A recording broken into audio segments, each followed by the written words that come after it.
Hi, ഇന്ന് നമ്മൾ തയ്യാറാക്കുന്നത് വളരെ രുചികരമായിട്ടുള്ളൊരു പൈനാപ്പിൾ പച്ചടിയാണ്.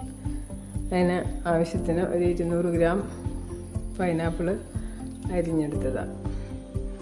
പിന്നെ അത് നമുക്ക് ചട്ടിയിലോട്ട് ഇട്ട് കൊടുക്കാം. ഇതിലേക്ക് ആവശ്യത്തിന് ഒരു 1/4 ടീസ്പൂൺ മുളക് പൊടി,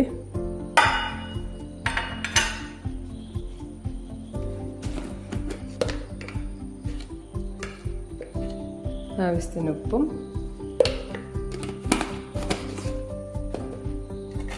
ഒരു ചെറിയ കഷ്ണം ശർക്കരയും കൂടെ ഇട്ട് കൊടുക്കാം. എന്നിട്ട് അതിന് ആവശ്യത്തിനുള്ള വെള്ളം ഒഴിച്ചു കൊടുക്കാം. അതായത് 1 കപ്പ് വെള്ളം, 1-1.5 കപ്പ് വെള്ളം ഒഴിച്ചു കൊടുക്കാം. ഒരു പിഞ്ച് മഞ്ഞൾപ്പൊടിയും കൂടി ഇട്ടിട്ട്, ഇത് 1.5 കപ്പ് വെള്ളം കേട്ടോ, അതും കൂടി ഒഴിച്ചു കൊടുക്കാം. നമുക്ക് അടച്ചു വെച്ച് ഒരു 10-15 മിനിറ്റ് വേകാൻ വയ്ക്കാം. അപ്പോഴത്തേക്ക് നമുക്ക് നമ്മുടെ തേങ്ങാക്കൂട്ട് റെഡിയാക്കി കൊണ്ടുവരാം. ഇതിനുള്ള തേങ്ങാക്കൂട്ട്, ഇത് 1 കപ്പ് തേങ്ങയുണ്ട്, ഒരു പച്ചമുളക് 2ആയിട്ട് ഒടിച്ചിട്ടിട്ടുണ്ട്, ചെറിയ സ്പൂൺ കടുകിട്ടിട്ടുണ്ട്,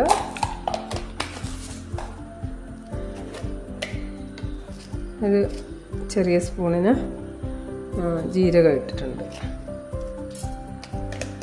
ഇത് നമുക്ക് ഫൈനായിട്ട് അരച്ചുകൊണ്ട് വരാം. അപ്പം നമ്മുടെ പൈനാപ്പിളൊക്കെ നല്ല വെന്ത് റെഡി ആയിട്ടുണ്ട്.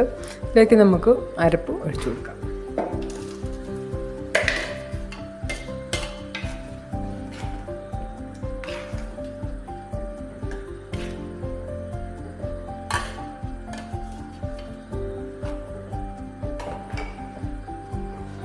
അപ്പോൾ ഇതുപോലെ ഒന്ന് തിളച്ച് റെഡിയായി വരുമ്പോഴത്തേക്കും നമുക്ക് ഫ്ലെയിം ഓഫ് ചെയ്ത് കൊടുക്കാം.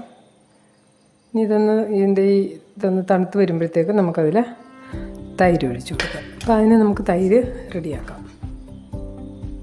നല്ല ഉടച്ച കട്ടയില്ലാത്ത നല്ല തൈരാണ്. ഇത് നമുക്ക് അതിലേക്ക് ഒഴിച്ച് കൊടുക്കാം.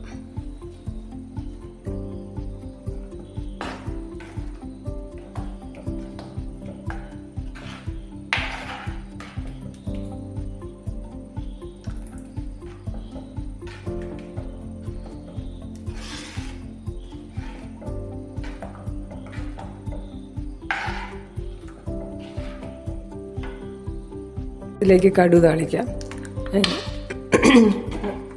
1.5 സ്പൂൺ വെളിച്ചെണ്ണ ഒഴിച്ചു കൊടുക്കാം.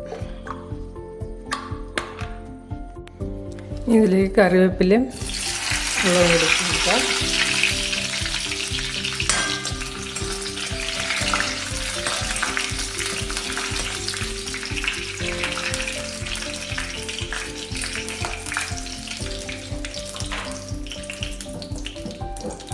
ഇതിലേക്ക് ഒഴിച്ചു കൊടുക്കാം.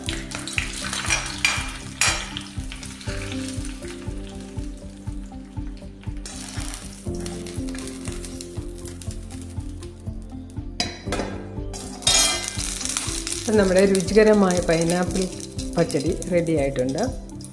അപ്പോൾ എല്ലാവരും ട്രൈ ചെയ്ത് നോക്കണം. ഫീഡ്ബാക്ക് അറിയിക്കാൻ മറക്കരുത്.